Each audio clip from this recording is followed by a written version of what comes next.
Hello aspirants, कैसे हैं आप सब। वेलकम टू माय चैनल सरकारी नौकरी नोटिफिकेशंस।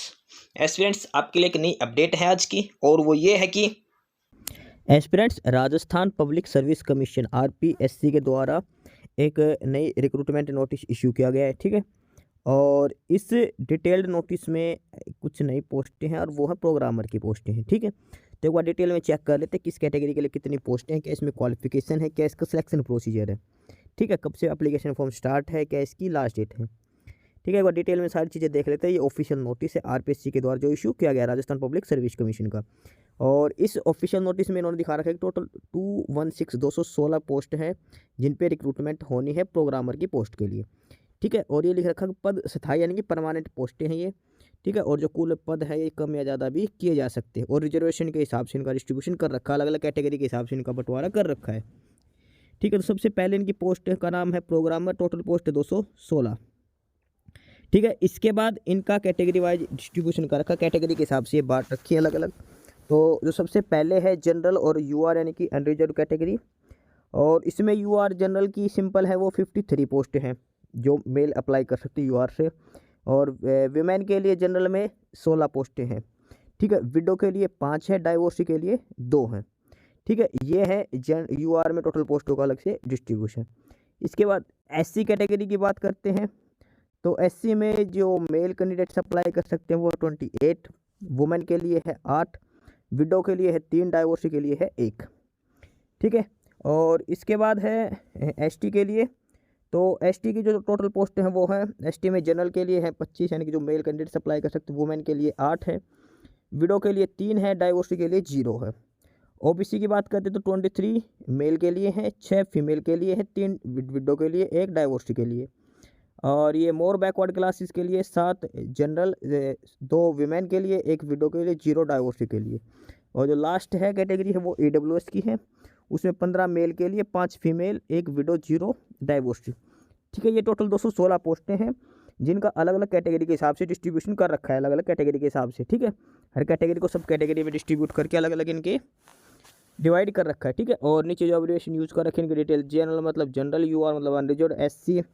ठीक है, ये सारी डिटेल इनकी दे रखी है, कौन कौन सी कैटेगरी के लिए क्या क्या फॉर्म यूज़ की गई है। ठीक है, इसके बाद ये जो नोटिस है इसमें जो डिटेल में ये लिख रखी है कि जो सबसे पहले जो पोस्ट फिलअप की जाएगी, जैसे इसमें लिख रखा है कि पहले ईडब्ल्यूएस के लिए, अगर ईडब्ल्यूएस में कैंडिडेट्स पूरे नहीं होते हैं या फिर एलिजिबल कैंडिडेट कम होते हैं, वाले पोस्ट ज़्यादा हैं, तो उनको नियम के अनुसार यूआर कैटेगरी के हिसाब से फिलअप किया जाएगा, फिर यूआर कैटेगरी के कैंडिडेट शामिल किए जाएंगे।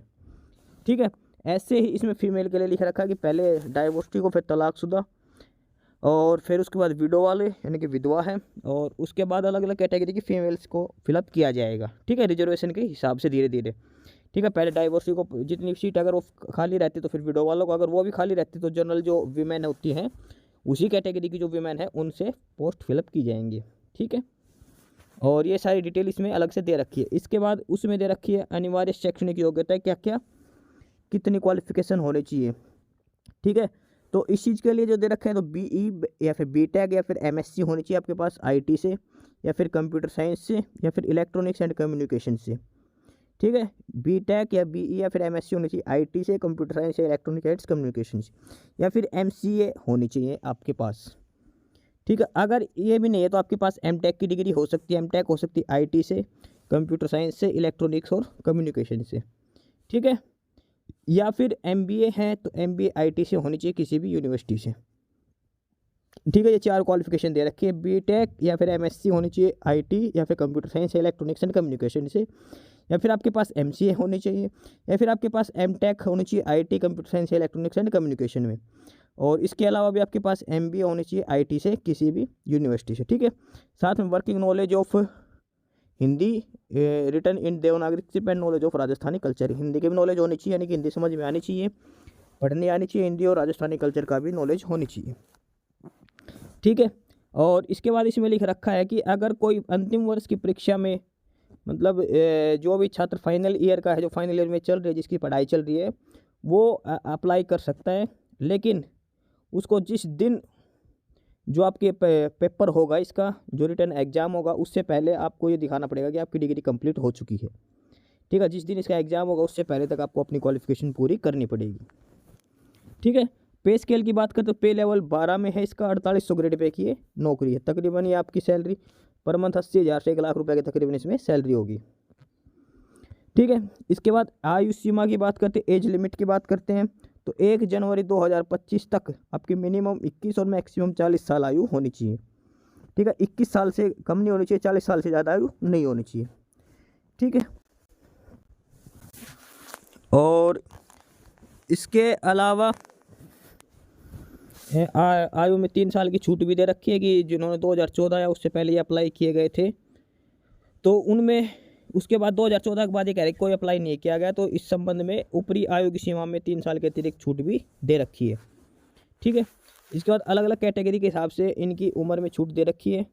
तो सबसे पहले जो राजस्थान के है, जो SC से है, ST से है, या फिर बैकवर्ड क्लास से, या फिर MBC से, EWS से राजस्थान है, उनको 5 साल की छूट दे रखी है।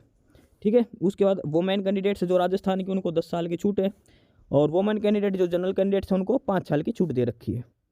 ठीक है। और विधवाओं के लिए कोई भी आयु की सीमा नहीं है, कितने भी साल तक की अप्लाई कर सकती है। ठीक है। तो ये अलग अलग कैटेगरी के हिसाब से।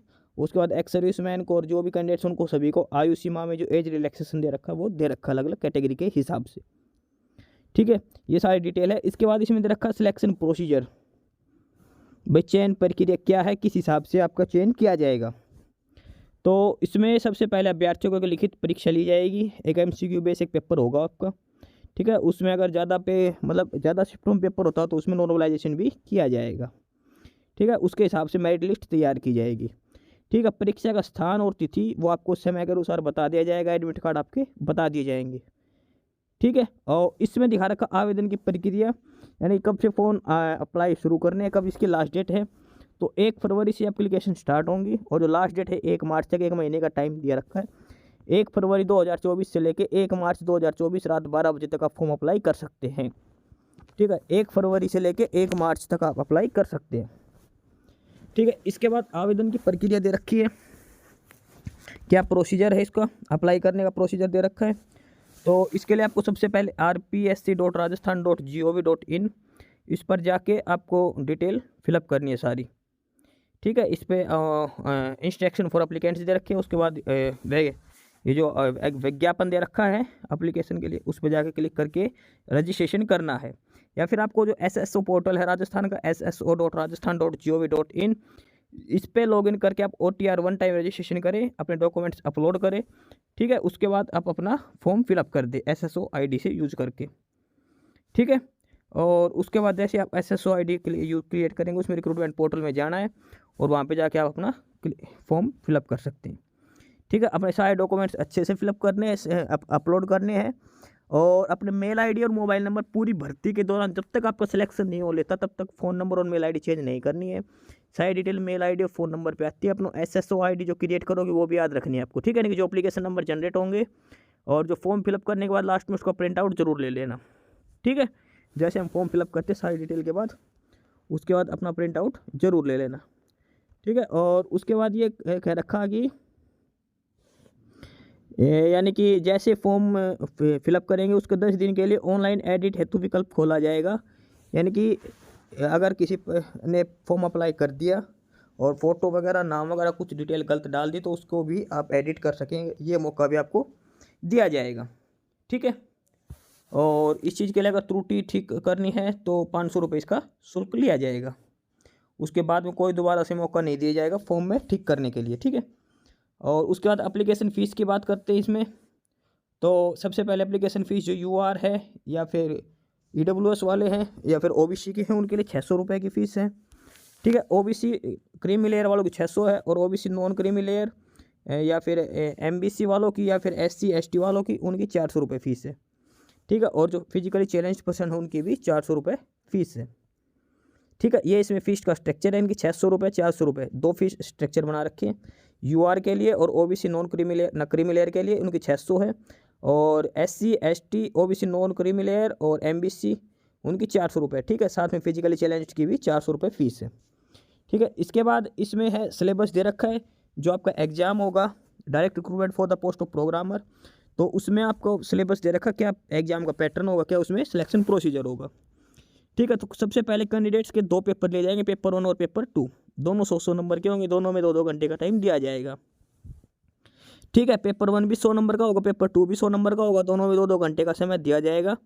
और मिनिमम क्वालिफाइंग मार्क्स है कि कैंडिडेट्स को 40% मार्क्स एग्रीगेट लेने हैं रिटर्न एग्जाम में, मिनिमम क्वालिफिकेशन मार्क, यानी कि हर पेपर में 40-40 नंबर आपको कम से कम लेने हैं। ठीक है, लेकिन अगर आप राजस्थान के SC ST कैंडिडेट से तो आपको 36% नंबर लेने पड़ेंगे। ठीक है, बाकी सभी कैटेगरी वालों को 40% मिनिमम क्वालिफाइंग मार्क्स लेने हैं। ठीक है, इसके बाद पेपर 1 है तो उसका सिलेबस दिखा रखा। पेपर 1 में क्या होगा, रीजनिंग आएगा और न्यूमेरिकल और जनरल नॉलेज पूछी जाएगी। ठीक है, पेपर 1 में है रीजनिंग, यानी कि रीजनिंग आएगी, मैथ्स आएगी और जीके पूछी जाएगी आपके पास। ठीक है, ये सारा सिलेबस दे रखा है। उसके बाद है डाटाबेस मैनेजमेंट सिस्टम है, और ये है सारा कंप्यूटर का, जो कंप्यूटर से रिलेटेड सब्जेक्ट है उससे रिलेटेड आपसे क्वेश्चन पूछे जाएंगे DBMS से। ठीक, इसके बाद है data communication and computer network, ये भी आपका पेपर 1 में पूछे जाएंगे। यानी पेपर 1 में 3 टॉपिक दे रखे हैं। पहला तो जनरल है जिसमें रीजनिंग होगा, न्यूमेरिकल एनालिसिस और जनरल नॉलेज। उसके बाद DBMS से पूछे जाएंगे कंप्यूटर से। उसके बाद data communication and computer network, ये इनका सिलेबस दे रखा है जो आपसे क्वेश्चन पूछे जाएंगे पेपर 1 में। ठीक है, इसके बाद पेपर 2 का जो सिलेबस है वो है सिस्टम एनालिसिस और डिज़ाइन, और साथ में प्रोग्रामिंग कंसेप्ट का। ये भी कंप्यूटर का है जो ऑफिशियल सब्जेक्ट है, उससे आपके पेपर लिए जाएंगे। ठीक, और जो स्टैंडर्ड होगा क्वेश्चन का वो होगा डिग्री एग्जाम के बेसिस पर। ठीक है, जो आपको ग्रेजुएशन का जो लेवल है उस लेवल से आपके क्वेश्चन पूछे जाएंगे इसमें। ठीक है, 2 पेपर है पेपर 1 में आएंगे।